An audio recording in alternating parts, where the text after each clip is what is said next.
Hey folks, Mike with Iron Nation Garage back again, working on the Shark vacuum today. Doing a lot of winter projects, inside projects, how to DIY. So these Shark vacuums are pretty cool. This is a Shark Rocket. This one has lockouts here. I've already unlocked them. So if they're facing up, they're locked. So I've unlocked, you push them to the unlocked position. That will pull that brush portion off right here. You might have to use a flathead screwdriver right here to just pry that up, which I had to do. I've already had it off, but I'll show you. So that pulls off. And another cool thing here, all right? So what you'll see on these brushes is a groove, right? One groove here on this side. Now let's go 180 degrees. And another groove right here.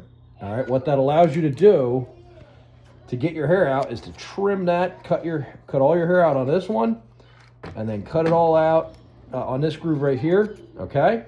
And it makes it a lot easier to get any hair out of your vacuum brushes. So I'm gonna do that quick, get it all cut out, and then we'll show you the final results. Okay, you can see I'm cutting underneath here, going along that groove. I always used to use razor blades, but I didn't know, this is one thing I figured out here.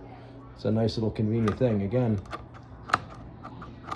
the vacuum companies make it easy for you. Just trim that all out like that, right? And we'll get all that out. If you have animals, cats, or anything like that, anything with a lot of hair, this will help. And that makes it a lot easier to pull everything out. All right, that's one side.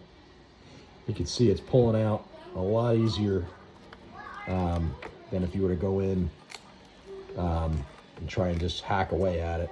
There are some little grooves here I noticed are a little bit tougher right in here and here, so I'm probably gonna have to use a razor blade on that, but already just by doing that method, it has saved me a lot more time in getting some of the hair out. So it helps if you have animals and whatnot. This will get it out quick.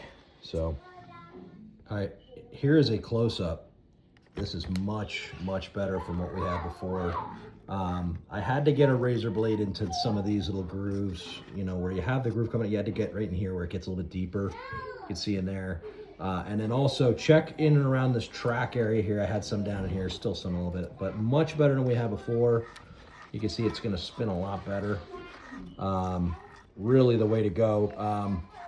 Yeah, this looks a lot, 100% better. Just snapped our cover back into place, and this goes back to a lock position. You can see that, lock, you can hear it click. This one here too. Click to lock position, and the same one right here. Click to lock. All right, let's test this thing out after we cut all that hair out. Go ahead, Luke.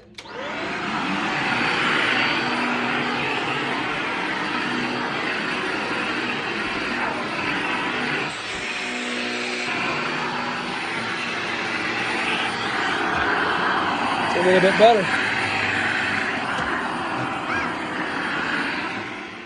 Thank you all for watching the video. Again, just something to check. Make sure you cut that hair out often. If you don't, what happens is it puts strain on your vacuum motors. We just ended up having that. One of our vacuums was straining the motors pretty bad, so we ended up looking at it, had a ton of hair built up. So cut that out often, and you'll save the engine life on some of your vacuums, so just check it. All right, thanks for watching the video. Have a great day.